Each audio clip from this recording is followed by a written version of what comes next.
As you may have heard, the Apple iPhone went on sale here in the Bay Area just about half an hour ago. I want to go back to Tony Russomanno, who is at the Apple store in Palo Alto. Was outside for a while. He's pretty excited about the whole thing, huh, Tony?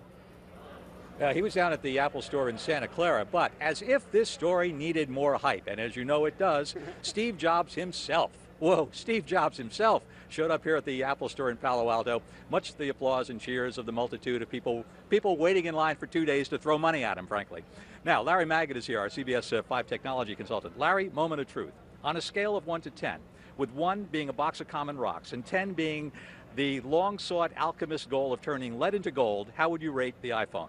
Based on my first 15 minutes, I'd give it about a 7. A 7? A 7. You hear that? Based on 15 minutes of experience. All right. I mean, the reason I'm happy is that it did activate properly. I plugged it into a Windows PC, ran iTunes, typed in some numbers, and eventually came up. Well, here it is. Now, here's the bad news. I, a moment ago, was able to get to the Apple web page on the browser, and it went away, and we're waiting for it to load. Now, I know that the Edge network isn't the fastest network in the world, but it should be faster than it is. So I'm hoping maybe because it's brand new, or maybe lots of people are using the network here. I don't know. Well, we had the page up for a second, then it went away. They had the page up for a second, it went away. So that's why it certainly went from a 10 to a 7. You got to make a phone call. How was it? I made a couple. Actually, the phone call was good. I did a live shot on KCBS, and they said that I sounded very cool. All right. Good, Larry. Thanks very much for the initial report, the initial look, and we'll hear more over the next couple of weeks.